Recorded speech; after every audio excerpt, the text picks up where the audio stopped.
ഞാൻ 28 വർഷം മക്കയിലുണ്ട് എന്ന് ശരിയാണ്, ഇപ്പോഴും അവിടെ തന്നെയാണ് ഉള്ളത്. അപ്പോൾ നമ്മളെ ഒരു വർഷത്തിൽ ഇപ്പോൾ ഒരു ഉംറ എന്ന് പറയാൻ നമുക്കൊരു 1000-ൽ താഴെ, ഒരു പക്ഷേ 1000-ൽ കൂടുതൽ അല്ലെങ്കിൽ ആയിരത്തിന്റെ അറൗണ്ട് 1000 ആളുകളെ നമ്മൾ ഉംറയുമായി ബന്ധപ്പെടുത്തി നമുക്ക് സർവീസ് ചെയ്ത് അവർ കാര്യങ്ങൾ ചെയ്ത് പോകാൻ കഴിഞ്ഞിട്ടുണ്ട്. ഹജ്ജിന് ഞാൻ ഏകദേശം 2010 വരെ സ്ഥിരമായി ഹജ്ജിന്റെ ടൈമിൽ അവിടെ ഉണ്ടായിരുന്നു. ഏകദേശം വന്ന് ഹാജിമാരെ കൂടെ ഒരു 6-7 പ്രാവശ്യത്തോളം ഹാജിമാരെ കൂടെ ഹജ്ജ് ചെയ്തിട്ടുണ്ട്.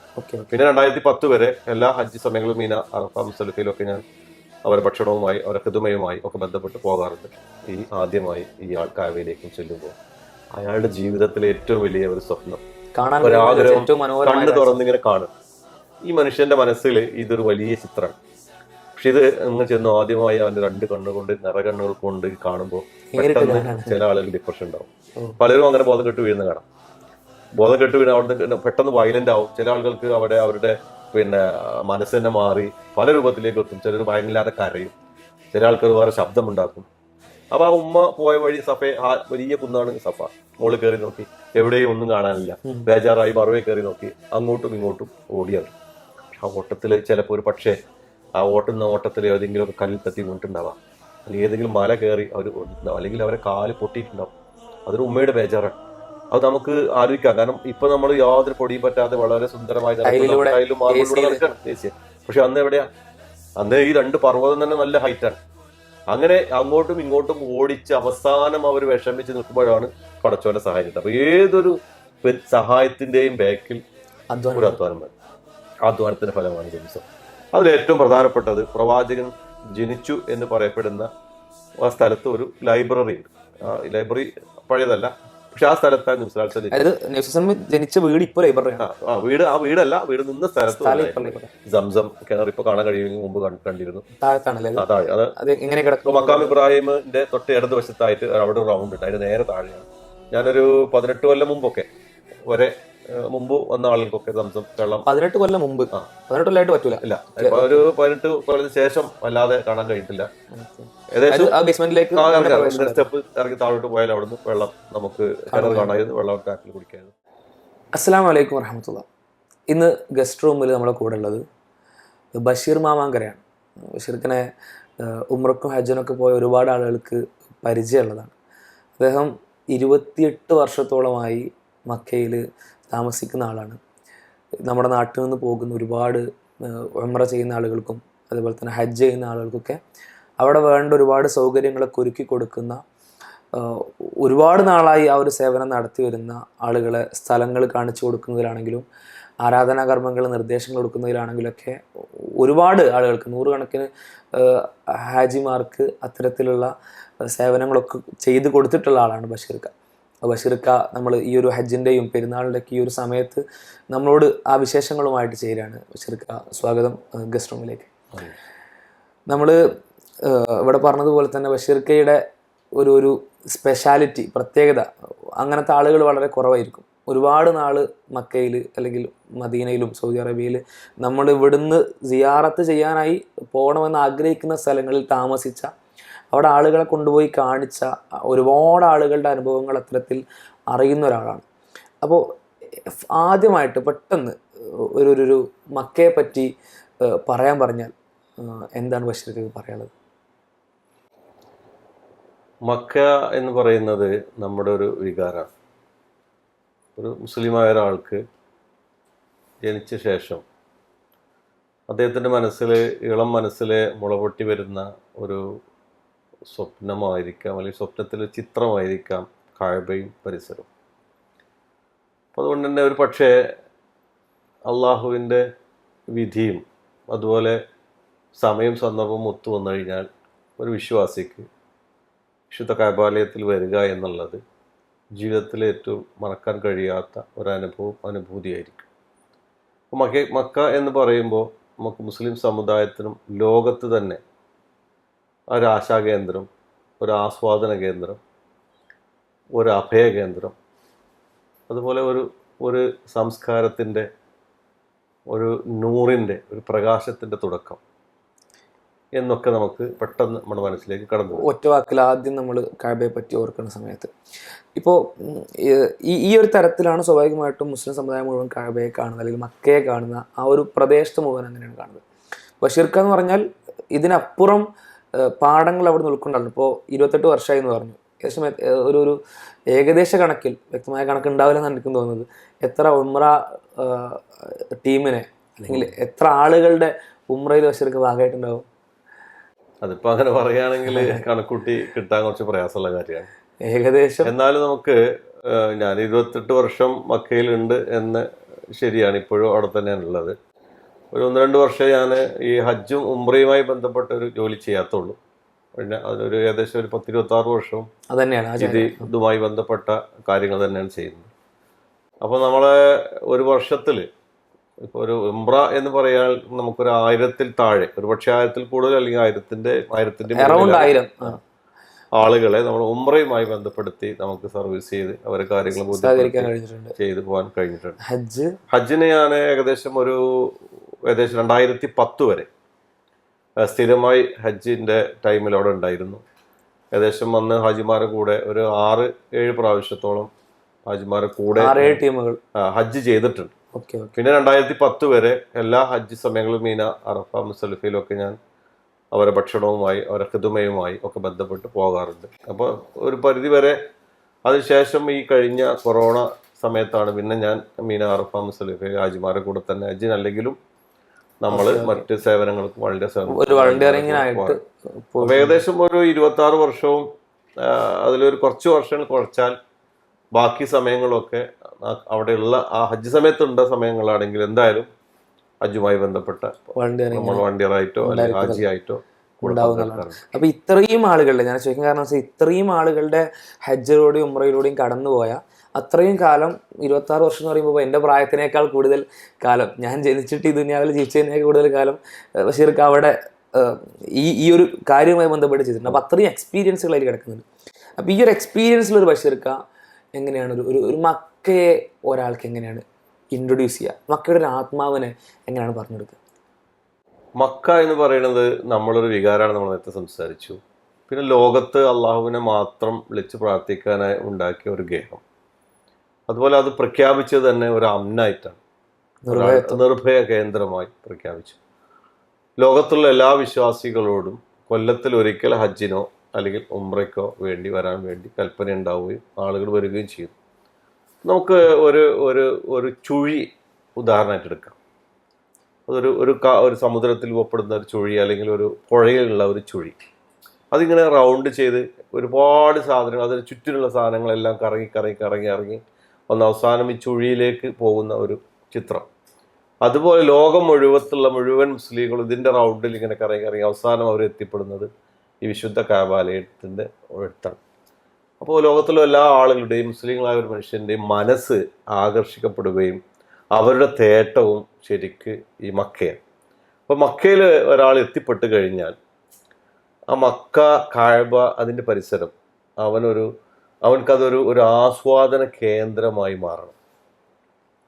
നമ്മൾ ജീവനുള്ള ഇസ്ലാമിനെ തിരിച്ചറിയാൻ പറ്റിയ ഇപ്പോൾ നിലവിലുള്ള മക്കയിലുള്ള സാഹചര്യവും പരിസരവും നമുക്ക് തിരിച്ചറിയാൻ കഴിയും. അതായത് ജീവനുള്ള ഇസ്ലാം. നമ്മൾ ഐതിഹ്യങ്ങളിൽ നിന്ന് 10,000 കൊല്ലം അങ്ങനെയാവാം, 20,000 കൊല്ലം ഇങ്ങനെയാവുന്ന നമ്മൾ പല പുസ്തകങ്ങളിൽ നിന്നും പലതും വായിച്ചു കേട്ടിട്ടുണ്ട്. പക്ഷെ ഇവിടെ ആ ചരിത്രം ജീവിക്കാൻ, അവിടെ ഉറങ്ങല്ല, അത് ജീവനാണ്. പക്ഷെ ഒരു മുസ്ലിമെ സംബന്ധിച്ചിടത്തോളം അവൻ മക്കയിൽ വരുമ്പോൾ അവൻ്റെ വിശ്വാസവും അനുഷ്ഠാനങ്ങളും ആചാരങ്ങളും അതിൻ്റെ കാതൽ മനസ്സിലാക്കാൻ കഴിയുന്ന ഒരു സാഹചര്യം മക്കത്തുണ്ട്. അപ്പോൾ അതിൻ്റെ ആസ്വാദനം എന്ന് പറയുന്നത് ഇതിനൊക്കെ ഒരു ആത്മാവുണ്ട്. ഉംറയാണെങ്കിലും അതിന് ആത്മാവുണ്ട്, ഹജ്ജാണെങ്കിലും ആത്മാവുണ്ട്. അതിൻ്റെ ആത്മാവ് തിരിച്ചറിയുക, അത് തൊട്ടറിയുക, അത് കണ്ടറിയുക, കേട്ടറിയുക, നമ്മുടെ പഞ്ചേന്ദ്രിയങ്ങൾ കൊണ്ട് അത് തിരിച്ചറിയുക. അതിന് പറ്റിയ ഒരു നല്ല ചാൻസാണ് സത്യത്തിൽ ഒരു മുസ്ലിമിന് ജീവിതത്തിൽ ഒരിക്കൽ ഇത് തിരിച്ചറിയൽ നിർബന്ധമാണ്. ഇങ്ങനെ ഒരാൾ തിരിച്ചറിഞ്ഞ് കഴിഞ്ഞാൽ പിന്നെ മരണം വരെയും ആ തിരിച്ചറിവാണ് അവനെ മുന്നോട്ട് നയിക്കേണ്ടത്. ആ തൊട്ടറിവ്, കേട്ടറിവ്, കണ്ടറിവ്, ബോധ്യപ്പെട്ട അറിവ്, ആ ബോധ്യമാണ് മരണം വരെയും പിന്നെ അവനെ ആ ബോധ്യത്തിൽ തിരിച്ചറിഞ്ഞ് കൊണ്ടുപോകേണ്ടത്, മരണം വരെയും ആ ബോധ്യത്തിലാണ് അവൻ ജീവിക്കേണ്ടത്. അപ്പം അതുകൊണ്ട് നമുക്ക് മനസ്സിലാക്കേണ്ട ഒരു കാര്യം, ലോകത്ത് ഒരാൾ എന്ത് തന്നെയാണെങ്കിലും ഒരു മുസ്ലിമായ ഒരു മനുഷ്യൻ, ഒരു സ്ത്രീയോ പുരുഷനോ ആരായാലും അവിടെ എത്തിപ്പെടുക എന്നുള്ളതും, ആ എത്തിപ്പെട്ട് കഴിഞ്ഞാൽ അവന് അതിൽ നിന്ന് അതിൻ്റെ ഒരു ആസ്വാദനം അവൻ ആസ്വദിച്ചില്ലെങ്കിൽ സത്യത്തിൽ അത് നഷ്ടമാണ്. അപ്പൊ അത് അതിൻ്റെതായ കാതൽ, അതിന്റെ ആത്മാവ് ഉൾക്കൊള്ളുന്നവർക്ക് അത് ബോധ്യമാവും. അത് എത്തിപ്പെടുക എന്നുള്ളതും വളരെ ഇമ്പോർട്ടൻ്റ് ആയിട്ട് എടുക്കേണ്ട കാര്യമാണ്. എത്തിപ്പെട്ട് കഴിഞ്ഞാൽ ആ ആത്മാവ് നമ്മൾ ആസ്വദിക്കുന്നുണ്ട് എന്നതും നമ്മൾ ഈ രണ്ട് കാര്യവും നമ്മൾ ശ്രദ്ധിക്കണം എന്നുള്ളതാണ്. പിന്നെ അതേപോലെ ഈ മക്കയെ പറ്റി പറയുന്ന സമയത്ത് നമ്മൾ ഈ മക്കയിലെ പ്രവാചകന്റെ ചരിത്രം നമുക്ക് ഓർത്തെടുക്കാൻ കഴിയുന്ന, പറഞ്ഞ പോലെ തന്നെ ചരിത്രം ജീവിച്ചുകൊണ്ടിരിക്കുന്ന ഒരുപാട് സ്ഥലങ്ങളുണ്ടല്ലോ. നമ്മൾ ഉംറ കഴിഞ്ഞു കഴിഞ്ഞാൽ ഉംറക്ക് പോയ ടീമാണെങ്കിൽ ഒന്ന് സിയാർ മീൻസ് എല്ലാ സ്ഥലങ്ങളൊക്കെ ഒന്ന് കാണാൻ വേണ്ടിയിട്ട് പോകുമല്ലോ. അപ്പോൾ ഈ പോകുന്ന സമയത്ത് ആ സ്ഥലങ്ങളിൽ നിന്ന് ഒരു പാഠം, ആ സ്ഥലങ്ങളൊന്നും ഇതുവരെ കാണാത്ത ആളുകളോട് എങ്ങനെയാണ് അതിനൊന്നൊന്ന് വിവരിച്ചു കൊടുക്കുക? ഇപ്പോൾ ഒരാൾ ആദ്യമായി ഇവിടുന്ന് ഇഹ്റാം ചെയ്തു, ലബ്ബൈക് അല്ലാഹുമ്മ ലബ്ബൈക്, ഉംറയാണെങ്കിലും ഹജ്ജാണെങ്കിലും ലബ്ബൈക് അല്ലാഹുമ്മ ലബ്ബൈക് അല്ലാഹുമ്മ ഹജ്ജ്. ആ കർമ്മം കഴിഞ്ഞ് അവൻ അത് ജിദ്ദ എയർപോർട്ടിൽ ഇറങ്ങി, അവൻ വന്നു. ആദ്യമായി കെട്ടിട ബിൽഡിങ്ങിലായിരിക്കും വരിക. അത് കഴിഞ്ഞിട്ടാണ് ഉംറയ്ക്കോ അല്ലെ ഹജ്ജിനോ വേണ്ടി റൂമിൽ നിന്ന് പുറപ്പെടും. അപ്പോൾ നമ്മൾ ഒരു ഉംറ എടുക്കുകയാണെങ്കിൽ ഒരാൾ വന്നു, ഇഹ്റാമിൽ വന്നു, അദ്ദേഹത്തിൻ്റെ ബാഗും കാര്യങ്ങളൊക്കെ അവിടെ വെച്ചു, അവനെ ഭക്ഷണമൊക്കെ കഴിച്ച് അവൻ്റെ ജീവിതത്തിലെ ഏറ്റവും വലിയൊരു കർമ്മം ചെയ്യാൻ വേണ്ടി പോവുകയാണ്. അപ്പം അതിൽ അങ്ങനെ ഒരാൾ എത്തിപ്പെടാനുള്ളൊരു കാരണമുണ്ട്. പഴയ കാലത്ത് ഇപ്പോൾ എൻ്റെ ചെറുപ്പത്തിലൊക്കെ നമുക്ക് ചില ചിത്രങ്ങൾ ഉണ്ടായിരുന്നു. ഇപ്പോൾ ഒരു ഉത്സവത്തിനോ പള്ളിപ്പെരുന്നാളിനോ ഒക്കെ നമ്മുടെ ആളുകൾ കൊണ്ടുവന്നിട്ട് ഒരു ക്യാമറ കണ്ണിൽ വെച്ചിട്ട് ഇങ്ങനെ ക്ലിക്ക് ചെയ്യും. നമ്മൾ ദൂരോട്ട് നോക്കുമ്പോൾ അതിനകത്ത് ഇങ്ങനെ ഒരു കാബയുടെ ചിത്രം, നമുക്ക് കാബ എന്ന് അറിയില്ല, അപ്പൊ ഇയാൾ പറയണം അതാണ് കാബ. അപ്പൊ നമ്മുടെ അന്നത്തെ ഇളം മനസ്സിൽ ഒരു ക്ലിക്ക്, ഒരു ചിത്രം അവിടെ തെളിഞ്ഞു. നമ്മുടെ എവിടെയോ നമ്മുടെ ശരീരത്തിന്റെ നമ്മുടെ ബ്രെയിനിൽ ഏതെങ്കിലും ഒരു മൂലയിൽ ആ കാബയുടെ ചിത്രം അവിടെ തെളിഞ്ഞിട്ടുണ്ടാവും. പിന്നെ അയാൾ അടുത്ത ക്ലിക്ക് ചെയ്യണത് ഒരാളിങ്ങനെ സംസം വെള്ളം കുടിക്കണമായിട്ട്, അത് സംസമാണെന്ന് അയാൾ പറയാം, ടാപ്പിൽ നിന്ന് വെള്ളം തുറന്ന് കുടിക്കുന്നു. അടുത്ത ക്ലിക്ക് ഒരു നീളമുള്ള സഫ മറുവ എന്ന് ഇയാൾ പറയുമ്പോൾ വെള്ള ടൈലിട്ട ദൂരമുള്ള ഒരു സ്ഥലം. അപ്പം ഇതൊക്കെ അന്ന് കാണും നമ്മൾ ചെറുപ്പത്തിൽ. അപ്പം അതുപോലെ മീന, അറഫ, മുസ്തലിഫ ഇതൊക്കെ നമ്മൾ കാണിച്ചു തരാം. പക്ഷെ ഈ കാണുന്നതുണ്ടല്ലോ, ഇത് കാണുമ്പോൾ സത്യത്തിൽ അന്നത്തെ നമ്മുടെ ഇളം മനസ്സിൽ ഒരു ചിന്ത, പടച്ചോനെ ഇതിൻ്റെ ഒരു ഒറിജിനാലിറ്റി ഏതെങ്കിലും കാലത്ത് ഏതെങ്കിലും സമയത്ത് എനിക്ക് അവിടെ എത്താൻ കഴിയുമോ എന്ന് നമ്മളറിയാതെ ചിന്തിച്ചിട്ടുണ്ടാവും. നമ്മളറിയാതെ കാരണം അറിഞ്ഞ് ചിന്തിക്കാൻ നമ്മൾ പ്രായമായിട്ടില്ല. പക്ഷെ എവിടെയെങ്കിലും അതൊന്ന് ക്ലിക്കായിട്ടുണ്ടാവും, ഏതെങ്കിലും ഒരു മൂലയിൽ ഒരു ആഗ്രഹം അവിടെ ബാക്കിയുണ്ടാവും. ഒരു പക്ഷെ അതിൻ്റെ ഒരു പൂർത്തീകരണമായിരിക്കാം ഈ ആദ്യമായി ഇയാൾ കാബയിലേക്കും ചെല്ലുമ്പോൾ അയാളുടെ ജീവിതത്തിലെ ഏറ്റവും വലിയ ഒരു സ്വപ്നം, ഒരാഗ്രഹം കണ്ണ് തുറന്നിങ്ങനെ കാണും. പക്ഷെ ഒരുപാട് ചില ആളുകൾക്ക് അത് പെട്ടെന്ന്, ഞാൻ പറഞ്ഞ ചില ആളുകളൊക്കെ ഒരുപാട് കാലങ്ങളായി ഇതാ കാണണമെന്ന് ആഗ്രഹിച്ച് പലരും പല രൂപത്തിൽ അതിന് പൈസ ഉണ്ടാക്കി ഒരുപാട് കാലങ്ങളോളം പിന്നെ അതുമായി എൻ്റെ പ്രവർത്തനങ്ങൾ ഏർപ്പെട്ടു, വരുമാനങ്ങൾ ഉണ്ടാക്കി. അവസാനം ഈ മനുഷ്യൻ്റെ മനസ്സിൽ ഇതൊരു വലിയ ചിത്രമാണ്. പക്ഷെ ഇത് ഇങ്ങനെ ചെന്ന് ആദ്യമായി അവൻ്റെ 2 കണ്ണുകൊണ്ട് നിറകണ്ണുകൾ കൊണ്ട് കാണുമ്പോൾ പെട്ടെന്ന് ചില ആളുകൾക്ക് ഡിപ്രഷൻ ഉണ്ടാവും. പലരും അങ്ങനെ ബോധം കെട്ട് വീഴുന്ന കാണാം. ബോധം കെട്ട് വീഴുന്ന അവിടുന്ന് പെട്ടെന്ന് വയലൻ്റ് ആവും. ചില ആളുകൾക്ക് അവരുടെ പിന്നെ മനസ്സ് തന്നെ മാറി പല രൂപത്തിലേക്ക് എത്തും. ചിലർ ഭയങ്കരമില്ലാതെ കരയും, ചില ആൾക്കാർ വേറെ ശബ്ദമുണ്ടാക്കും. അത് ആ ജീവിതത്തിലെ ഏറ്റവും വലിയൊരു സംഭവം കാണും. അപ്പോൾ നമ്മളൊരു പഴയ കാലത്ത് നമ്മളെ കണ്ണ് കെട്ടിയിട്ട് ഒരാളിങ്ങനെ കൊണ്ടുപോയി കുറേ ദൂരെ കൊണ്ടുപോയി കണ്ണങ്ങ് വിടുമ്പോൾ നമ്മളെ കണ്ണിൻ്റെ ഉള്ളിൽ കൂടെ കുറേ തെളിച്ചങ്ങൾ ഇങ്ങനെ പോകുന്ന പോലെ പെട്ടെന്നൊരു ലോകത്തേക്ക് എത്തും. ആ ഒരു ലോകം പോലെ നമുക്ക് തോന്നും. അപ്പം അങ്ങനെ കാണാൻ വേണ്ടി ആഗ്രഹിക്കുന്ന കുറേ മനുഷ്യന്മാരുടെ ചെന്ന് നമ്മൾ കാബയിലേക്ക് ചെല്ലുമ്പോൾ അയാളുടെ ജീവിതത്തിലെ ഏറ്റവും വലിയൊരു അത്താണിയാണ്. അത്താണി എന്ന് പറഞ്ഞാൽ പഴയ കാലത്ത് നമുക്കറിയാം, വണ്ടി ലോഡൊക്കെ കൊണ്ടുപോകുമ്പോൾ തലയിലേറ്റ്, വണ്ടി ഇല്ലാത്ത കാലത്ത് തലയിലേറ്റി കൊണ്ടുപോകുമ്പോൾ എവിടെ ചുമട് വെക്കണം. ആ അത്താണി എന്ന് പറയുന്നത് അവന്റെ ജീവിതത്തിലെ മുഴുവൻ പ്രശ്നങ്ങളും പ്രയാസങ്ങളും ബുദ്ധിമുട്ടും കഷ്ടപ്പാടുകളും തുറന്ന് പറയാൻ പറ്റിയ ഒരു സ്ഥലം. അതിലേക്ക് ആ ഒരു സ്ഥലത്തേക്കാണ് അവൻ ചെല്ലുന്നത്. അപ്പോൾ ഒരു വിശ്വാസി സംബന്ധിച്ചിടത്തോളം ജീവിതത്തിലെ ഏറ്റവും വലിയ അവൻ കാണാൻ ആഗ്രഹിച്ച ഒരു അഭിലാഷം പൂർത്തീകരിക്കുന്ന ഒരു സായുജ്യമടയുന്ന ഒരു നിമിഷം, ഒരൊറ്റ കാഴ്ചയോടുകൂടി ആ കാഴ്ചയാണ് പിന്നെ അവൻ്റെ ജീവിതത്തിലെ ബാക്കി പത്രങ്ങളും ബാക്കി ചിത്രങ്ങളും ബാക്കി കാര്യങ്ങളൊക്കെ തീരുമാനിക്കുന്നതും അവൻ ബോധ്യപ്പെടേണ്ടതും അവൻ ആ ബോധ്യത്തിലാണ് പിന്നീട് അവൻ പോകേണ്ടത്. അപ്പോൾ അതുകൊണ്ട് തന്നെയാണ് അള്ളാഹിനെ മാത്രം വിളിച്ച് പ്രാർത്ഥിക്കാനായി ആദ്യമായി ഉണ്ടാക്കിയ വിശുദ്ധ കഅബാലയം. അത് ഒരു മനുഷ്യന്റെ വികാരമാണ്, ഒരു മുസ്ലിമിന്റെ വികാരമാണ്. മറ്റ് സ്ഥലങ്ങൾ നമ്മൾ അവിടുന്ന് തുടങ്ങുകയാണെങ്കിൽ, ഇപ്പം ഞാൻ പറഞ്ഞു വരുന്നത് നമുക്ക് അവിടുന്ന് തുടങ്ങുകയാണ്. അപ്പോൾ ആ ഒരു ഇബ്രാഹിം അലൈഹി സ്വലാമയുടെ ചരിത്രവുമായി ബന്ധപ്പെട്ടാണല്ലോ കഅബയുടെ ചരിത്രം നമുക്ക് കിട്ടുന്നത്. അപ്പം അദ്ദേഹത്തിൻ്റെ കൂടെ ഹാജറ ഉണ്ടായിരുന്നു, ചെറിയൊരു കുഞ്ഞുണ്ടായിരുന്നു.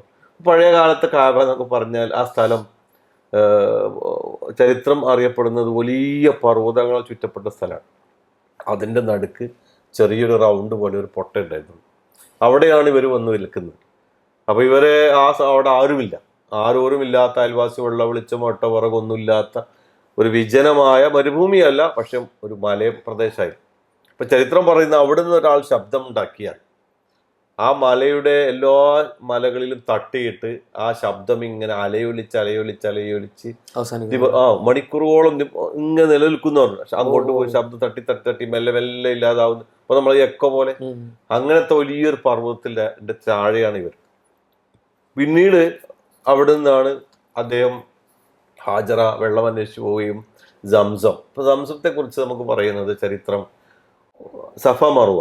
ഇപ്പൊ അവിടെ വെള്ളം ഇല്ലാതായി, കുഞ്ഞു കരയാൻ തുടങ്ങി, ഉമ്മ ബേജാറായി. അവസാനം ഉമ്മയെ കൊണ്ട് പടച്ചവൻ പണിയെടുപ്പിക്കാൻ എന്ത് അധ്വാനത്തിന്റെ ബാക്കിൽ ഒരു ഫലം കിട്ടും.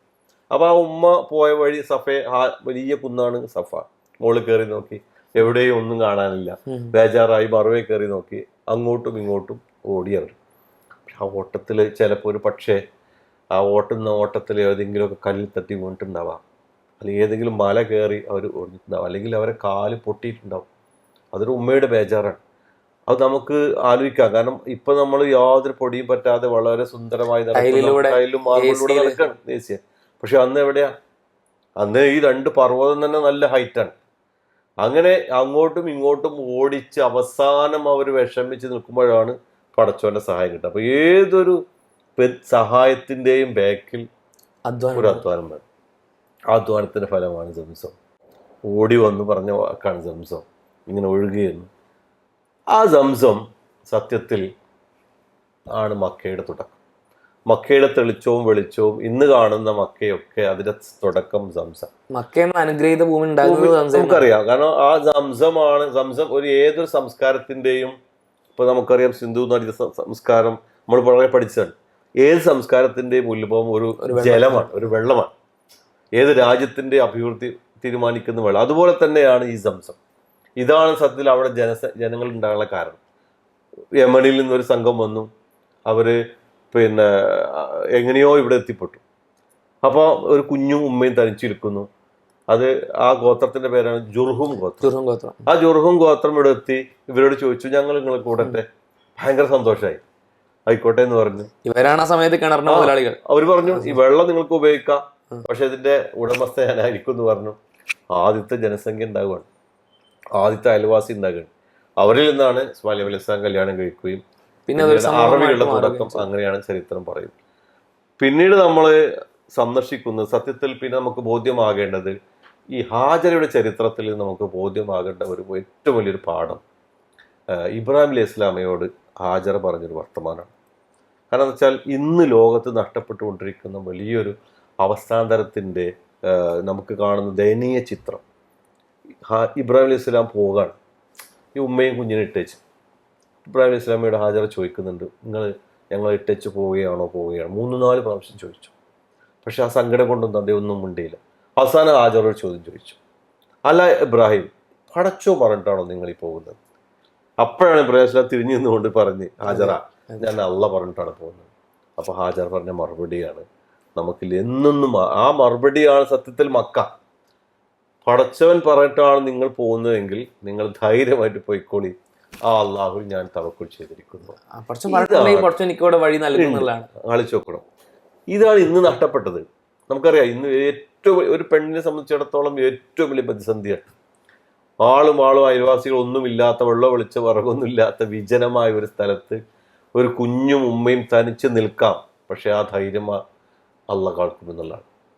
അതുകൊണ്ടാണ് ഇന്ന് നഷ്ടപ്പെട്ടുകൊണ്ടിരിക്കുന്ന ഏറ്റവും വലിയൊരു പ്രതിഭാസം എന്താ വെച്ചാൽ, ഏറ്റവും വലിയ പരീക്ഷണം പ്രതിസന്ധി ഉണ്ടാകുമ്പോൾ അള്ളാഹുവിനെ വിട്ടുകൊണ്ട് മറ്റു സ്ഥലങ്ങളിലേക്ക് പോകുന്നു. ഇവിടെയോ എല്ലാ പ്രതിസന്ധിയിലും പടച്ചവന്റെ കൂടെ ഹാജർ. എന്താ വെച്ചാൽ ഈ ഹജ്ജിനും ഉംറക്കും പോകുമ്പോൾ പോലും അതിന്റെ മുമ്പും ശേഷമൊക്കെയും എന്തൊന്നാണോ ഇബ്രാഹിം നബി ഇസ്ലാമിന്റെ ഹാജർ ബീവിന്റെ ജീവിതത്തിലെ ചരിത്രം അതിന്റെ നേരെ, അല്ലെങ്കിൽ എന്നുള്ളൊരു പാഠം അതിന്റെ നേരെ ഓപ്പോസിറ്റ് ആയിട്ടുള്ള കാര്യത്തിലേക്കാണ് ആളുകൾ പോകുന്നതാണ് ശരിക്കും വലിയ ഖേദകരമായിട്ടുള്ളത്. അപ്പൊ നമുക്ക് സംസം നമ്മളെ ബോധ്യപ്പെടുത്തുന്നു, ഹാജറെ ബോധ്യപ്പെടുത്തുന്നത് എന്താ വെച്ചാൽ തവക്കുലാണ്. പിന്നെ നമ്മൾ ചരിത്രത്തിലേക്ക് ഇറങ്ങുകയാണെങ്കിൽ അള്ളാഹുവിന്റെ പ്രവാചകന് ഇബ്രാഹിം അലൈഹി സ്വലാം കഴിഞ്ഞ് ഒരുപാട് സന്താനപരങ്ങൾ വന്നു. അവസാനം വന്ന മുഹമ്മദ് നബി സ്വല്ലല്ലാഹു അലൈഹി വസല്ലമയുടെ ജീവിതവുമായി ബന്ധപ്പെടുത്തിയ ഇപ്പൊ നിലവിൽ മക്കയിൽ നമുക്ക് മനസ്സിലാക്കാവുന്ന ഒരുപാട് കാര്യങ്ങളുണ്ട്.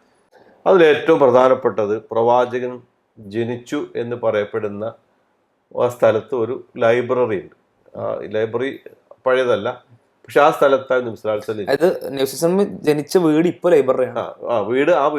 വീട് നിന്ന സ്ഥലത്ത് അറബിന് തൊട്ടടുത്ത്. അത് ഈ പറയപ്പെടുന്നത് പറയാനുള്ള കാരണം അത് അള്ളാഹു ആലെന്നേ നമുക്ക് പറയാൻ കഴിയുള്ളൂ. കാരണം അത്രയും ഖണ്ഡിതമായി പറയാൻ മക്കയിലെ ഏത് ചരിത്രവും അവിടെയുള്ള ആളുകൾ ചോദിക്കുമ്പോൾ സ്വാഭാവികമായിട്ടും അവർ പറയുന്നത് എന്ത് നമ്മൾ ചോദിച്ചാലും അള്ളാഹു, കാരണം അത് അതിന് സൂക്ഷ്മതയോട് പറയുന്നത്.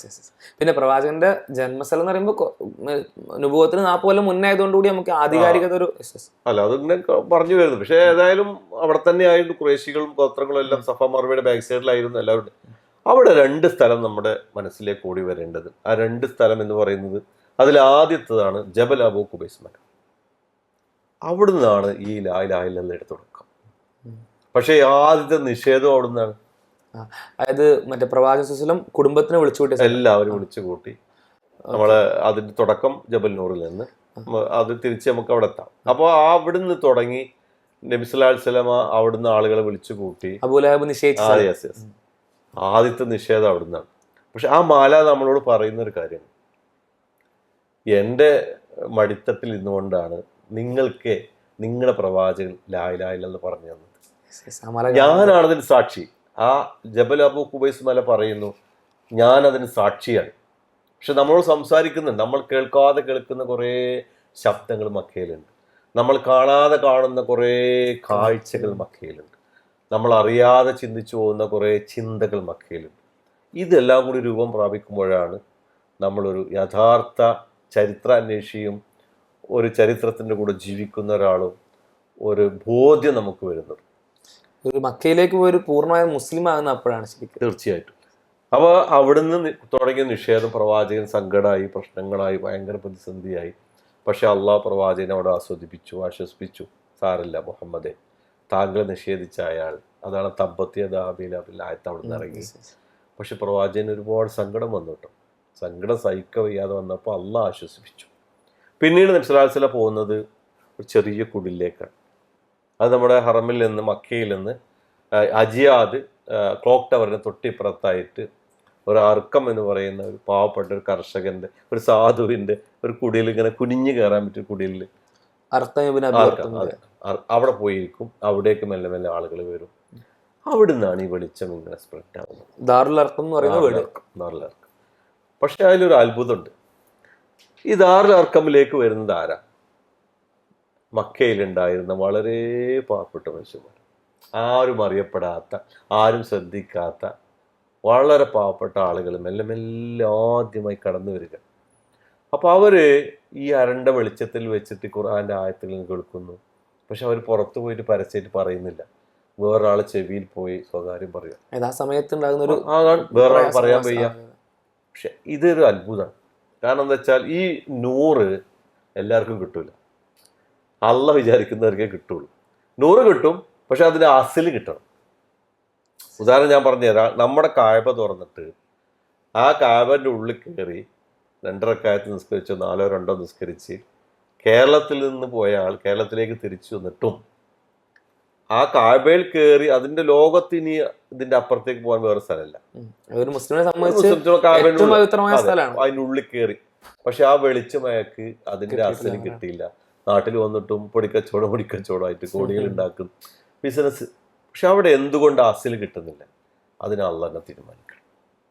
അതോടെ നമ്മൾ പ്രാർത്ഥിക്കില്ല, അല്ലാഹുമ്മ ജഅൽനാ നൂറ, എനിക്ക് വെളിച്ചം തരണേ എന്ന് നമ്മൾ പ്രാർത്ഥിച്ചുകൊണ്ടിരിക്കും. ഇവിടുന്ന് ഈ വെളിച്ചം ഇങ്ങനെ പിന്നെ പ്രകാശിക്കുന്നതാണ് പിന്നീട് നമ്മൾ കാണുന്നത്.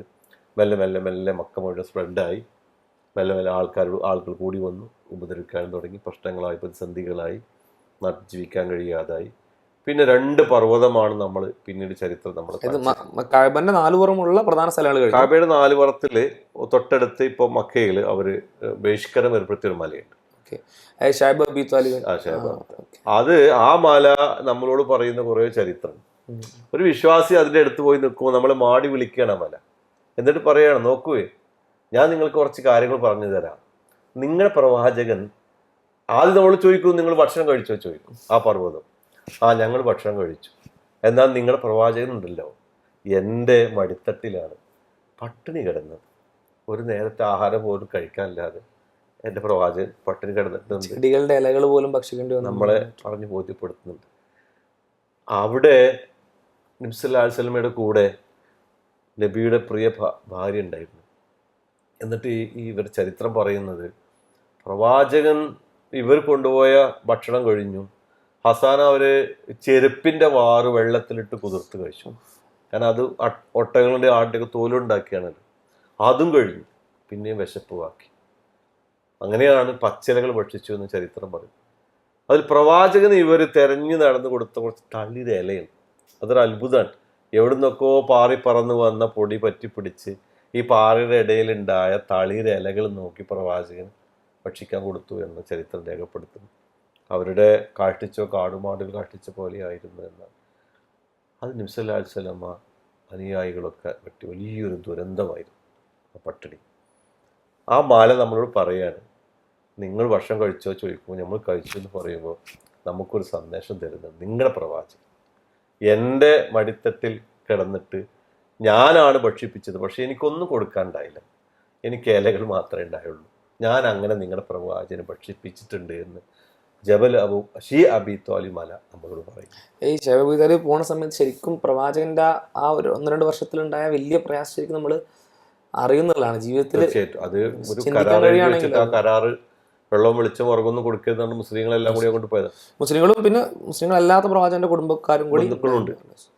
അവസാനം നമ്മൾ അവിടുന്ന് ഇറങ്ങി കുറച്ചും കൂടി മുന്നോട്ട് പോവുകയാണെങ്കിൽ നബി സല്ലല്ലാഹു അലൈഹി വസല്ലമയുടെ ജീവിതത്തിലെ ഏറ്റവും വലിയ സങ്കടം പിടിച്ചൊരു യാത്രയാണ് ത്വായിഫ് യാത്ര. എല്ലാ സഹായങ്ങളും നഷ്ടപ്പെട്ടു. പ്രവാചകന്റെ ഭാര്യ മരിച്ചു, അബ്ദുൽ മുത്തലിബ് മരിച്ചു, അതുപോലെ തന്നെ അബൂ താലിബ് നബിയുടെ മകൻ മരിച്ചു, ഒറ്റപ്പെട്ടു, ആരും സഹായിക്കാനില്ലാതായി. അവസാന പ്രവാചകൻ പോയതാണ് എവിടേക്കോ, തായിഫിലേക്ക് പോയി. ചരിത്രം നമുക്കറിയാവുന്നതാണ്. പക്ഷെ മരണം വരെയും മറക്കാൻ കഴിയാത്ത വലിയൊരു ദുരന്തം അനുഭവം സമ്മാനിച്ചതാണ് തായിഫ് യാത്ര. നബി സല്ലല്ലാഹു അലൈഹി വസല്ലം അവരോട് പോരുമ്പോൾ ഒരു കാര്യം പറഞ്ഞിട്ടുണ്ട്, ഞാനിവിടെ വന്ന വിവരങ്ങൾ പറയത് എൻ്റെ മക്കൾക്കാണ്, ഒരിക്കലും പ്രവാചകന് വേദന ഉണ്ടായിട്ട് അത്ര വേദന. കാരണം വെച്ചാൽ ഞാനിവിടെ നല്ലൊരു പ്രതീക്ഷയിൽ വന്നതാണ്, പക്ഷെ നിങ്ങൾ എന്നെ സ്വീകരിച്ച രംഗമുണ്ടല്ലോ അതെൻ്റെ മക്കാരറിയരുത് എന്ന് അവരെ കാല് പിടിച്ചു പറഞ്ഞതുപോലെ പ്രവാചകൻ പറഞ്ഞു. കാരണം അത്രയും. പക്ഷെ അവിടെ ചെന്ന് കഴിഞ്ഞപ്പോൾ അള്ളാഹുവിൻ്റെ പ്രവാചകന് അവിടുന്ന് കിട്ടിയ ഒരു അനുഗ്രഹം എന്താണെന്ന് വെച്ചാൽ അവിടെ ഒരു അദ്ദാസിനെ കിട്ടി. ചരിത്രം ഭയങ്കര രസമാണ്. ആ അദ്ദാസ് നബി സല്ലല്ലാഹു അലൈഹി വസല്ലമ ഒരു മുന്തിരിത്തോട്ടത്തിൽ ഇരിക്കുമ്പോൾ ഈ ഉത്തബത്തിന്റെ ഷൈബത്തിന്റെ തോട്ടം അവിടെ ഉണ്ട്. അപ്പോൾ ആ അദ്ദാസ് അവരുടെ ജോലിക്കാരനാണ്. അങ്ങനെ അദ്ദാസിനെ പറഞ്ഞയച്ചു. ഉത്ബത്തിനും ഷൈബത്തിനും പോലും അത്ര വലിയ ശത്രുക്കളായിട്ട് പോലും പ്രവാചകനോട് സാധാരണ തോന്നിയിട്ടാണ്. അത്ര പ്രയാസത്തിലാണ് പ്രവാചകൻ എന്നാണ് അർത്ഥം. ചോര ഒലിപ്പിച്ച് ഇരിക്കല്ലേ. നമുക്ക് ആ തിണ്ട് അവിടെ കാണാട്ടോ. അത് തായിഫ് പോകുമ്പോ പ്രവാചകനെ എറിഞ്ഞ് പ്രവാചകൻ വിഷമിച്ച് കാലേന്ന് ചോര പൊട്ടിയിരുന്ന ഒരു തിണ്ട് മസ്ജിദ് റസൂലിന്റെ അടുത്ത് തൊട്ടടുത്തുണ്ട്. ആ തോട്ടം അവിടെ ഉണ്ട്. ഇപ്പോഴും അവിടെ നല്ല ഫലപുഷ്ടമായ കൃഷികളുണ്ട്, നല്ല മുന്തിരികൾ വളർന്നുണ്ട്, മറ്റു കൃഷികളൊക്കെ വളർന്നു. ചെറിയൊരു പള്ളി അവിടെ ഉണ്ട്. അപ്പൊ ഈ അദ്ദാസ് കുറച്ച് സമയം നിന്ന് അവിടെ നിന്നപ്പോ ഈ പ്രവാചകൻ അവിടുന്ന് ഈ മുന്തിരി എടുത്ത് കഴിച്ചപ്പോ ബിസ്മില്ലാന്ന് ചൊല്ലി. അദ്ദാസിന് ഭയങ്കര അത്ഭുതമായി. കാരണം കൊല്ലങ്ങൾക്ക് മുമ്പ് അദ്ദേഹത്തിന്റെ നാട്ടിൽ ഈ വാക്കാരോ ഉച്ചരിക്കുന്ന അദ്ദേഹം കേട്ടിട്ടുണ്ട്. അപ്പൊ അദ്ദേഹം ഒരു ക്രിസ്ത്യാനിയായിരുന്നു. അദ്ദേഹം ജോലിക്ക് വന്നാണ്. നബിയോട് ചോദിച്ചു, നിങ്ങൾ എങ്ങനെ ഈ വാക്ക് എൻ്റെ നാട്ടിലെ ആളുകൾ ഉപയോഗിക്കുക, നിങ്ങൾ എങ്ങനെ അറിഞ്ഞു? അപ്പോൾ അദ്ദാസിനോട് പ്രവാചകൻ ചോദിച്ചു, നീ നീനവ ദേശക്കാരനാണെന്ന് ചോദിച്ചപ്പോൾ ഞാൻ ആന്നു. അപ്പോൾ പ്രവാചകൻ പറഞ്ഞു, യൂനുസ് എൻ്റെ നാട്ടുകാരനാണ്, എൻ്റെ സുഹൃത്താണ്, നാട്ടുകാരനല്ല, എൻ്റെ സുഹൃത്താണ്. അപ്പൊ ഇയാൾക്ക് അത്ഭുതം, കൊല്ലങ്ങൾക്ക് മുമ്പ് മരണപ്പെട്ടു പോയ എൻ്റെ സമുദായത്തിലെ ഒരു പ്രവാചകനെ കുറിച്ച് ഇദ്ദേഹം സംസാരിക്കുന്നു. താങ്കൾ പ്രവാചകനാണോ? അതെ, ഞാൻ പ്രവാചകനാണ്. എന്നാൽ ഞാൻ നിങ്ങളുടെ കൂടെയുണ്ട്. വിശ്വസിച്ചു. ആ സമയത്ത് ആ ഒരു ചെറിയൊരു ബിസ്മില്ല എന്നുള്ള വാക്ക് ആ മനുഷ്യനെ ചിന്തിപ്പിച്ചത്. അങ്ങനെ നബി സല്ലല്ലാഹു അലൈഹി വസല്ലമ തിരിച്ച് വിഷമിച്ച് പോരുമ്പോൾ അവിടെ നമുക്ക് ശരിക്ക് ആലോചിക്കേണ്ട ഒരു കാര്യം, അല്ലാഹ് പ്രവാചകന്റെ കൂടെ ഉണ്ടായിരുന്നു. മെല്ലെ അല്ലാഹ് തന്നെയാണ് പ്രവാചകനെ മെല്ലെ മെല്ലെ ഒരു പരുക്ക് വലിക്കാതെ, വിഷമിപ്പിക്കാതെ, സങ്കടപ്പെടുത്താതെ മക്കയിലേക്ക് എത്തിച്ച്. അങ്ങനെ വരുന്ന ഒരു താഴ്വരയിൽ വെച്ചിട്ട് ഖുർആനിലെ കുറേ ആയത്തുകൾ ഇറങ്ങിയിട്ടുണ്ട്. അത് മൂസാ നബി അലൈഹി ഇസ്ലാമയെ കുറിച്ചുള്ള ആയത്തുകൾ.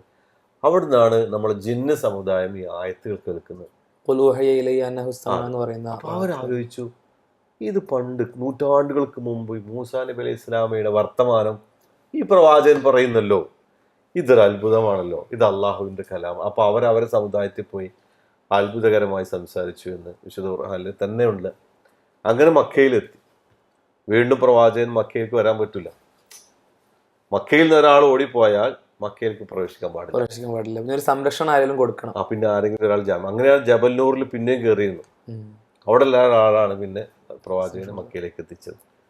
അപ്പൊ അവിടെ നമുക്ക് ചരിത്രം അവിടെ എത്തിക്കഴിഞ്ഞാൽ പിന്നെ നമ്മൾ പോകുന്നത് ഈ കാബയുടെ പരിസരം. അതിപ്പോ നമുക്ക് മക്കാം ഇബ്രാഹിം കാണാം, സംസം കിണർ ഇപ്പൊ കാണാൻ കഴിയുമെങ്കിൽ മുമ്പ് കണ്ടിരുന്നു. താഴത്താണല്ലേ? താഴെ അത് എങ്ങനെ കിടക്കും? മക്കാം ഇബ്രാഹിമിന്റെ തൊട്ട് ഇടതുവശത്തായിട്ട് അവിടെ ഒരു റൗണ്ട് ഉണ്ട്, അതിന്റെ നേരെ താഴെയാണ്.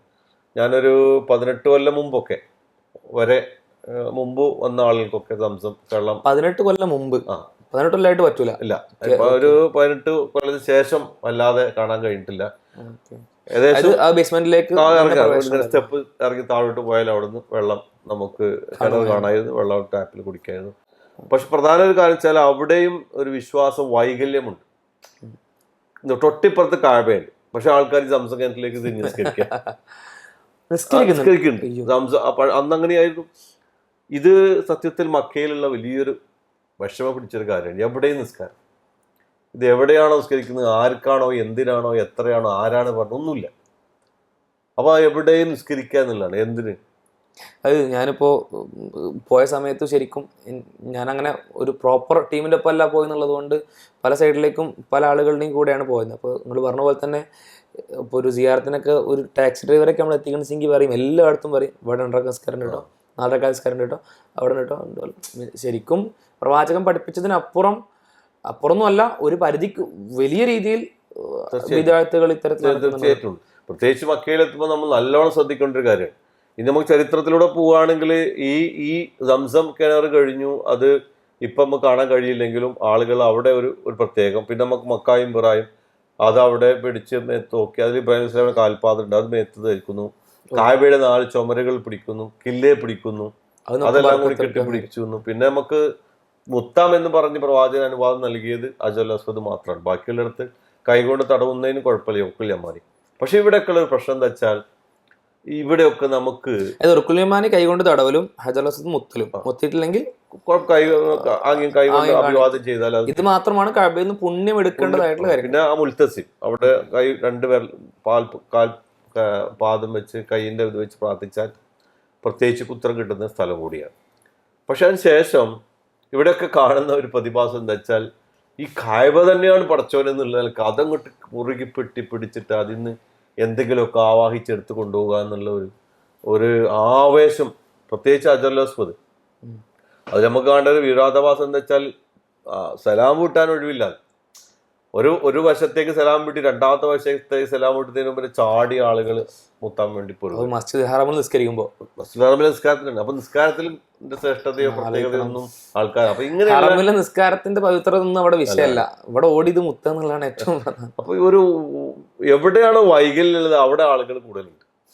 അതിന്റെ അസില് ആവാഹിക്കാൻ എടുക്കാനും ആൾക്കാർക്ക് തയ്യാറില്ല. ഈ ഹജർ അസ്വദ് മുത്തുന്ന സമയത്ത് ഒരുപാട് ആളുകളെ, വയസ്സായ ആളുകളെ ഇടിച്ച് തെറിപ്പിച്ചിട്ടൊക്കെ പോകുന്നത്, അതൊക്കെ ശരിക്ക് തെറ്റാണ്. പല ആളുകളും അതിൽ പെടാറുണ്ട്.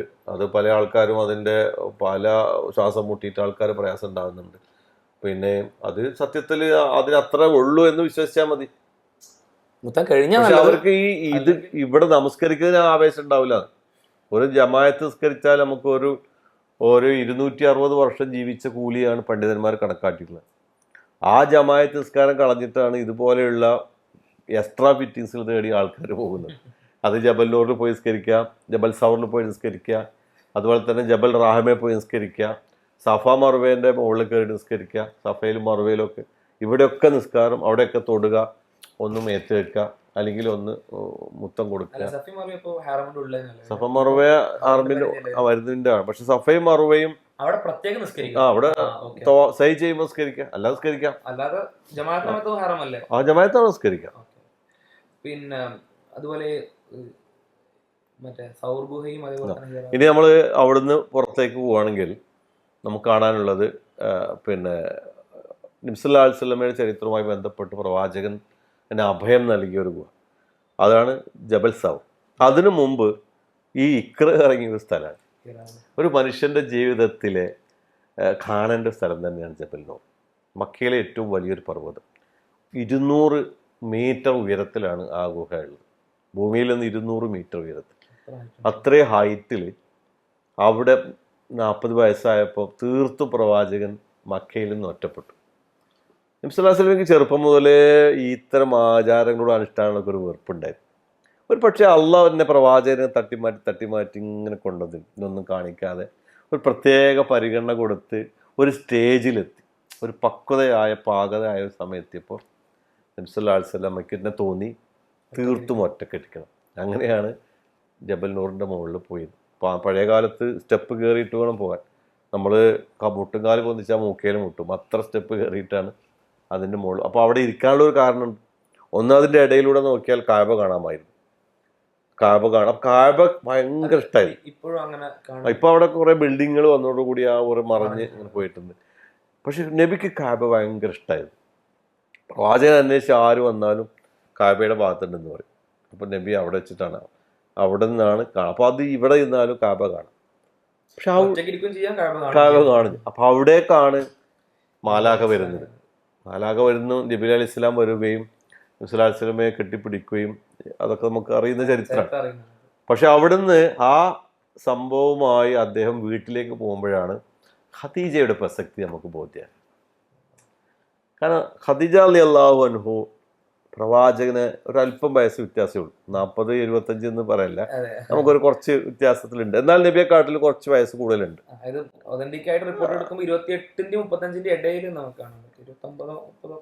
പ്രവാചകൻ ഖദീജ ബീവിക്ക് അത് ഒന്നാമത് എന്താ വെച്ചാൽ ആ ഒരു പാകതയും ആവശ്യമുള്ള ഒരാൾക്ക് ആ ഒരു രംഗം കൈകാര്യം ചെയ്യാൻ കഴിയുള്ളൂ.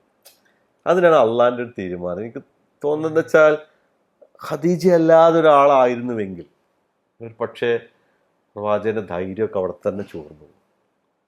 അതിന് അള്ളാന്റെ ഒരു തീരുമാനം ആ കല്യാണത്തിൽ ഉണ്ടായിട്ടുണ്ട്. ശരിക്കും കുറച്ചൊരു പ്രായം കൂടുതലുള്ള ഒരാളോട് വേണം. അതെന്ന് വെച്ചാൽ അതൊരു വലിയ പ്രതിസന്ധിയാണ്.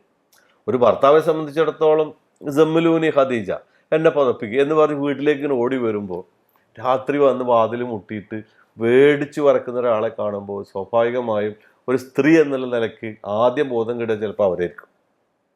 ഇവിടെ ഹൈദരാബാദിന് ശരിക്കും ഒരുപാട് പ്രസക്തി ഉണ്ട്. 2 വിവാഹം കഴിഞ്ഞു, അതിൽ 2 ഭർത്താക്കന്മാർ മരണപ്പെട്ടു, അതിൽ മക്കളുണ്ട്. പിന്നെ ഇവരുടെയൊക്കെ ഹനീഫ് ആയതുകൊണ്ട് അനന്തര സ്വത്തുണ്ട്, ഉപ്പയുടെ സ്വത്തുണ്ട്. ഈ അനന്തര സ്വത്തൊക്കെ വന്നുകൊണ്ടൊരു ബിസിനസ് എന്ന് പറയുമ്പോൾ വലിയ പ്രഷറാണ്. ശരിക്കും വലിയ ബിസിനസ് സാമ്രാജ്യങ്ങൾ മേളിലേക്ക് വന്നൊരു ബാധ്യത ഉണ്ട്. ഈ ബാധ്യതനെ ഡീൽ ചെയ്തു. അങ്ങനെ കുറച്ച് ശരിക്കും അവരെ പ്രിപ്പയർ ചെയ്തിട്ടുണ്ട്. സങ്കടങ്ങൾ കൊടുത്ത്, പ്രയാസങ്ങൾ കൊടുത്ത്, ഉത്തരവാദിത്തങ്ങൾ കൊടുത്ത്, പ്രായം കൊടുത്ത്. ശരിക്കും നിങ്ങൾ പറഞ്ഞപ്പോഴാണ് ശരിക്കും ഈ ഒരു പോയിന്റ് അതിലുണ്ടെന്ന്. പ്രവാചകന്റെ ആ ഒരു ഹിറാഗോയിൽ നിന്ന് നുബുവത്ത് ലഭിച്ചിട്ടുള്ള ആ ഒരു ഭയപ്പാടോടുകൂടിയുള്ള വരവ്, ആ വരവിനെ നേരിടാനും അവിടുന്ന് വറക്കത്തുൽ നൗഫലിന്റെ അടുത്തേക്ക് കൊണ്ടുപോകാനും വേണ്ടിയാണ് ശരിക്കും ഇത്രയും കാലത്ത് തോന്നിപ്പോകുന്നത്. ഉദാഹരണമായിട്ട് നമുക്ക് പറയാം, നമുക്കിപ്പോ പ്രവാചകന്റെ ആ വരവുണ്ടല്ലോ, അത് നമുക്കൊന്ന് സങ്കല്പിച്ചാല് ഒരു പട്ടിയെ കണ്ട് ഒരു കുഞ്ഞിനെ പട്ടി അടിക്കാൻ ഓടി വരുന്നു. ആ കുഞ്ഞ് പേടിച്ച് ഉമ്മ എന്ന് പറഞ്ഞ് ഓടി വന്ന് ഉമ്മയുടെ അടുത്ത് വരുമ്പോൾ ആ ഉമ്മ വാരിയെടുത്ത് തോളിൽ വെച്ചിട്ട് ഇങ്ങനെ തട്ടിക്കൊടുക്കൂലേ, സാരല്ല മോനെ. ആ തട്ടിക്കൊടുക്കല്ല, ആ കുഞ്ഞങ്ങനെ ഉറങ്ങിപ്പോകും. എൻ്റെ പ്രവാചകനെ, നമ്മുടെ പ്രവാചകനെ ഖദീജ അങ്ങനെയാണ് സ്വീകരിച്ചത്. നബി സല്ലല്ലാഹു അലൈഹി വസല്ലമ ആ രൂപത്തിൽ നബിയെ സ്വീകരിക്കുക. അതിനാണ് ഈ ഒരു തൻ്റെയുടെ ആവശ്യം. ഒന്നും ചോദിച്ചില്ലല്ലോ. പിന്നെ നേരം വെളുത്തിട്ടാണ് ചോദിച്ചത്, എന്താ ഉണ്ടായത്. അപ്പോഴാണ് ഇത് കാര്യങ്ങളൊക്കെ തുറന്നു പറഞ്ഞത്. പൊതപ്പിച്ചു കിടന്നു, ഒന്നും പറഞ്ഞില്ല. പക്ഷേ ഒരൊറ്റ കാര്യം പറഞ്ഞു, നിങ്ങൾ എന്തിനാ പേടിക്കണേ മുഹമ്മദേ, നിങ്ങളെ ആരും ഒന്നും ചെയ്യൂല. നിങ്ങളെ ആരും ഒന്നും ചെയ്യൂല, നിങ്ങൾ ആരെയും ഒന്നും ചെയ്തിട്ടുമില്ല. അതൊരു ധൈര്യമല്ലേ. നമുക്കതിൽ ബോധ്യപ്പെടുന്നത് നമ്മുടെ ഇണ നമുക്ക് എപ്പോഴും ഒരു ധൈര്യമാകണം. ഖദീജ ശരിക്കും അതിന് മാതൃകയാണ്. അതുകൊണ്ടല്ല നബി സല്ലല്ലാഹു അലൈഹി വസല്ലം മരണം വരെയും മറക്കാത്തൊരു ഒരു വാക്കായിരുന്നു ഖദീജ. പറഞ്ഞിട്ടുണ്ട്, ഖദീജ എന്ന് കേൾക്കുമ്പോൾ നബിക്ക് 100 നാവാണ്. ഖദീജ റളിയല്ലാഹുവിന്റെ പേര് കേൾക്കുമ്പോൾ തന്നെ പ്രവാചകൻ സത്യത്തിൽ കരഞ്ഞുപോയ നിമിഷങ്ങളുണ്ട്. പക്ഷെ മറ്റുള്ള ഭാര്യമാരുടെ ഇടയിൽ ഖദീജ എന്ന് പറയുമ്പോൾ അവർക്കൊക്കെ ഒരു പ്രയാസം ഉണ്ടായിരുന്നു. എന്താണ് ഞങ്ങളെ കുറിച്ച് അല്ലെ, കാലങ്ങൾക്ക് മുമ്പ് മരിച്ചുപോയി, അതും വയസ്സിൽ നിന്ന് മരിച്ചുപോയ സ്ത്രീയെ കുറിച്ച് നിങ്ങൾ ഇങ്ങനെ പറയും. അപ്പോൾ പ്രവാചകൻ പറഞ്ഞൊരു കാര്യം, ആയിഷ എൻ്റെ ഖദീജ, എനിക്കത് എപ്പോഴും ഒരു മനസ്സിലേക്ക് തിങ്ങിയ ഒരു വാക്കാണ്. നമുക്കിപ്പോൾ എൻ്റേത് എന്ന് നമ്മൾ നെഞ്ചത്ത് കൈവച്ചപ്പോൾ അത്ര ആധികാരികമായിട്ട് അത്ര ഇഷ്ടം ഉണ്ടായിട്ട. പുതിയ കാലത്ത് നമുക്ക് ശരിക്കും ഇപ്പോൾ ഒരാളെ കുറിച്ച് അങ്ങനെ പറയാൻ വയ്യ. പ്രത്യേകിച്ച് ഇപ്പോൾ നമ്മളെ ഇടകളെ കുറിച്ചൊക്കെ എൻ്റേത് ഇങ്ങനെ കൈവച്ച് പറഞ്ഞാൽ തന്നെ നമ്മൾ മുഴുവൻ കൈ വെക്കൂല. പക്ഷെ ഇവിടെ ശരിക്ക് ഫുള്ള് കൈവച്ചിട്ട് ആ പ്രവാചകൻ, അത് എൻ്റെ ഖദീജ എനിക്ക് താങ്ങും തണലുമായി നിന്നു, എനിക്ക് മക്കളെ തന്നു, എനിക്ക് സമ്പത്തില്ല എന്ന് പറഞ്ഞ ആളുകൾ എന്നെ കളിയാക്കിയപ്പോൾ എനിക്ക് സമ്പത്ത് തന്നെ എന്നെ സഹായിച്ചു. പിന്നെ പറഞ്ഞൊരു കാര്യം, എൻ്റെ കൂടെ പട്ടിണി കിടക്കേണ്ട ഖദീജ ഉണ്ടായിരുന്നു. ഒരാവശ്യമില്ല, അത്രയും സമ്പത്തിൻ്റെ ഉടമ, പക്ഷെ എൻ്റെ കൂടെ ഒട്ടി നിന്നു. എന്നെ ദരിദ്രൻ ആളുകൾ കൂക്കി വിളിച്ചു തന്നെ എനിക്ക് ധൈര്യം തന്നു. എൻ്റെ പ്രവാചകത്വത്തിന് എന്നെ ഒരു കുഞ്ഞിനെ പോലെ സ്വീകരിച്ച് എന്നെ ആശ്വസിപ്പിച്ച് കട്ടിൽ കിടത്തി ഉറക്കി എനിക്ക് സമാധാനം തന്ന എൻ്റെ ഖദീജയാണ്. അപ്പോൾ അതുകൊണ്ട് തന്നെയാണ് എൻ്റെ ഖദീജ ലോകത്തിലെ എല്ലാ സ്ത്രീകളെക്കാട്ടിലും മുന്നിലാണ് എന്ന് പ്രവാചകൻ പറഞ്ഞു. ഒരു ചരിത്ര സംഭവം പറയുന്നത്, മദീനയിൽ വെച്ച് ഖദീജ നബി സല്ലല്ലാഹു അലൈഹി വസല്ലമയുടെ മകളുടെ ഭർത്താവിനെ സൈനുല്ലാഹിന്റെ ഭർത്താവിനെ തടവുകാരനായി പിടിച്ചല്ലോ. അപ്പൊ മോചിപ്പിക്കാൻ വേണ്ടി കുറെ സാധനങ്ങൾ കൊടുത്തപ്പോ നബി സല്ലല്ലാഹു അലൈഹി വസല്ലം നബി സല്ലല്ലാഹു അലൈഹി വസല്ലം അതിങ്ങനെ തെരഞ്ഞ് ആ സാധനങ്ങൾ തരുമ്പോൾ നബിയുടെ വിരലിൽ ഒരു മാല ഇങ്ങനെ ഉടക്കി. നബി അതിങ്ങനെ പൊന്തിച്ചു. സത്യത്തിൽ പ്രവാചകൻ കരഞ്ഞുപോയി. അതിന്റെ മാലയായിരുന്നു. നബി അവരോട് ചോദിച്ചു, ഇത് ഞാൻ അടുക്കുക കേട്ടോ, ഇതെന്റെ ഖദീജന്റെ മാലയാണ്, ഇതിന് പകരം ഞാൻ വേറെ സ്ഥലം. പിന്നെ ഒരു നമ്മുടെ മക്കുപുറത്തിൽ മൊഹല്ല ഹറമിന്റെ അടുത്ത് അവിടെയാണ് ഖദീജയുടെ കബറുള്ളത്. ഖദീജയുടെ കബറിൽ പ്രവാചകൻ ടെന്റ് കെട്ടി താമസിച്ചിട്ടുണ്ട്.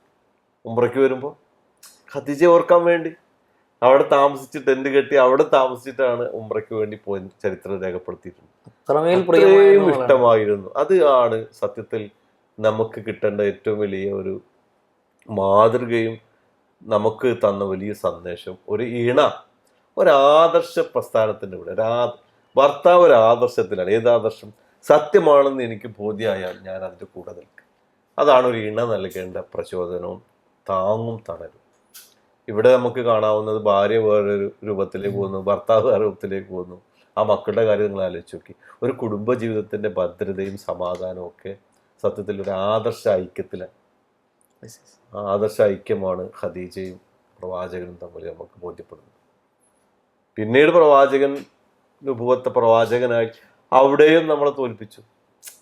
ഖദീജ തോൽപ്പിച്ചില്ലേ? കാരണം എന്താ വെച്ചാൽ, ഞാനുണ്ട് മുഹമ്മദ് നിങ്ങളുടെ കൂടെ എന്ന് പറഞ്ഞതാരാ? ഖദീജ. ആദ്യം വറക്കത്തുൽ നൗഫൽ പറഞ്ഞു, ഞാനൊന്ന് ജീവിച്ചിരിക്കാൻ നിങ്ങളുടെ കൂടെ ഉണ്ടാവും. പക്ഷെ ആദ്യത്തെ മുസ്ലിം ഷഹാദത്ത് കലിമ ചൊല്ലി മുസ്ലിം ആയത് ഖദീജ. അത് പറയണം. അങ്ങനെ പറയുമ്പോഴാണ് ഒരു ഭർത്താവും ഭാര്യയും തമ്മിലുള്ള ബന്ധത്തിന്റെ ഒരടിത്തറ അവിടെ തുടങ്ങുകയാണ്, താങ്ങും തണലുമായി. പിന്നീട് പരസ്യപ്രബോധനം നടത്തി പ്രശ്നങ്ങളായി പ്രതിസന്ധികളായി നാട്ടിൽ നിൽക്കാൻ കഴിയാതായി. ആ സമയത്ത് ഒരുപാട് സഹാബിമാർ ആക്രമിക്കപ്പെട്ടു. അതിൽ ചരിത്രം പറയുന്ന ആദ്യത്തെ രക്തസാക്ഷിയെ നമുക്കൊരു യാസർ കുടുംബം, പ്രവാചകൻ ഒരു കുടുംബത്തെ വിളിച്ച് പറഞ്ഞു, ക്ഷമിച്ചോളൂ. മക്കയെ കുറിച്ച് പറയുമ്പോൾ ഞാൻ നേരത്തെ പറഞ്ഞല്ലോ, വലിയ പർവ്വതങ്ങൾ ഉണ്ടായിരുന്നു. ഇപ്പോഴും എൻ്റെ കാതിൽ മുഴങ്ങുന്ന ഒരു ശബ്ദമുണ്ട്. ആ പർവ്വതങ്ങളിടയിൽ കൂടെ സഞ്ചരിക്കുമ്പോൾ മതായാ നസ്റുല്ലാ എന്നൊരു ശബ്ദം. അതിങ്ങനെ കേൾക്കാതെ കേട്ടുകൊണ്ടേയിരിക്കും. ആലോചിച്ചു. ആ മണലിൽ ചവിട്ടുമ്പോൾ ആ മണൽത്തരികൾ എന്നോട് പറയുന്നുണ്ട്, നിങ്ങളുടെ പ്രവാചകൻ, നിങ്ങളുടെ മുൻഗാമികളുടെ രക്തം ചിന്തിയ മണ്ണിലാട്ടോ നിങ്ങൾ ചവിട്ടുന്നത്. ഞാൻ മക്കയിൽ ശ്വസിക്കുന്ന വായുവിന് എനിക്കൊരു ഗന്ധമുണ്ട്, അത് ചോരയുടെ മണമാണ്. ലാലാലക്ക് വേണ്ടി ഷഹീദായ മത്തായ നസ്റുള്ള എന്ന് പറഞ്ഞ ഒരുപാട് പാവപ്പെട്ട അനുയായികളുടെ സഹാബിമാരുടെ രോദനങ്ങൾ കൊണ്ട് ആ അന്തരീക്ഷം മുഖരിതമായിരുന്നു. പക്ഷെ അവരോടൊക്കെ 13 കൊല്ലം പ്രവാചകൻ പറഞ്ഞൊരു വാക്കുണ്ട്, ക്ഷമിച്ചോളൂ. ആലോചിച്ച് നോക്കണം, ക്ഷമിച്ചോളൂ ക്ഷമിച്ചോളൂ ക്ഷമിച്ചോളൂ. ഒരു 10 വട്ടം നമ്മളോട് ഒരാൾ പറഞ്ഞാൽ പിന്നെ നമ്മൾ എന്താ പറയാ, നമ്മളെ മറുപടി വേറെയായിരിക്കും. പക്ഷെ ഈ സഹാബിമാർ ക്ഷമിച്ചു. എന്നാലും അവർ ചോദിച്ചു, അള്ളാഹിന്റെ പ്രവാചകരെ എപ്പോഴാണ് ഞങ്ങൾക്ക് സഹായം കിട്ടും, ഞങ്ങളൊരു അവസ്ഥ നിങ്ങൾ കാണുന്നില്ല. അത് ഉദാഹരണമാണ് കബാബ് റളിയല്ലാഹു അറബിൽ വെച്ച് പിടിച്ചില്ലേ, അദ്ദേഹത്തിന്റെ ശരീരം മുഴുവൻ വാണ്ടു, കത്തി കൊണ്ട് വാണ്ടിട്ട് എല്ലിൻ്റെ ഇടയിൽ കൂടെ ചോര ഒലിച്ചുകൊണ്ട് ഇങ്ങനെ ചോര ഒലിപ്പിച്ച ഒരു മനുഷ്യൻ നബിയുടെ അടുത്ത് ഇങ്ങനെ വരികയാണ്. നബിയോട് അദ്ദേഹം ഒരു ചോദ്യം ചോദിക്കുന്നുണ്ട്, നിങ്ങൾ പ്രവാചകനല്ലേ? അതെ, ഞാൻ പ്രവാചകനാണ്. നിങ്ങൾ ഇതൊന്നും കാണുന്നില്ലേ? പ്രവാചകൻ, നിങ്ങൾ പടച്ചോട് പ്രാർത്ഥിക്കണില്ലേ? ഞങ്ങളുടെ അവസ്ഥ നിങ്ങൾ പറയുന്നില്ലേ അള്ളഹാനോട്? എന്താ പറയാ പ്രവാചകൻ? ഒരു മറുപടിയും പറയാതെ ഇങ്ങനെ പിന്നെ പ്രതിസന്ധിയിൽ നിൽക്കുകയാണ്. പക്ഷെ അള്ളാഹ് ഒരു മറുപടി പറയുന്നുണ്ട്. യെസ്, നിങ്ങൾ വിചാരിക്കുന്നുണ്ടോ വല്ലാത്തൊരു വർത്തമാനല്ലേ? ഈ മനുഷ്യൻ ജീവന്റെ തുടിപ്പ് ബാക്കിയോ? പക്ഷെ ആ മനുഷ്യനോട് പടച്ചോൻ പറയാണ്, ഇതൊന്നും ത്യാഗം കേട്ടോ. നമ്മളൊരു 10,000 വട്ടം ആലോചിക്കണം. സുബ്ഹാനല്ലാഹ്. അള്ളാഹ് പറയാം, നിങ്ങളുടെ മുൻഗാമികളായ ആളുകൾ ലാ ഇലാഹ ഇല്ലല്ലാഹ്ക്ക് വേണ്ടി ജീവനോടുകൂടി കുഴിച്ചു മൂടിയിട്ടുണ്ട്, ഈർച്ചവാളോട് നടുവ് പറന്നിട്ടുണ്ട്. അവർ പോണ സ്വർഗത്തിലേക്കാ നിങ്ങൾക്ക് പോകാനുള്ളത് കേട്ടോ. അത് ഈർച്ചവാള് കൊണ്ട് നടുകെ പിളർക്കപ്പെട്ട ആളുകൾ പോകുന്ന സ്വർഗത്തിലേക്ക് പോകാൻ നിങ്ങൾ അർഹരാവണമെങ്കിൽ നിങ്ങൾ ഇതെങ്കിലും ചെയ്യണ്ടേ എന്നാണ് പ്രവാചകൻ ചോദിക്കുന്നത്. ആ ചോദ്യം നമ്മളോട് എത്താൽ നമ്മളോട് ചോദിക്കാൻ കഴിയാത്ത വലിയ ചോദ്യമാണ്. നമ്മൾ എന്ത് മറുപടി പറയും? പുതിയ കാലത്ത് പ്രത്യേകിച്ചു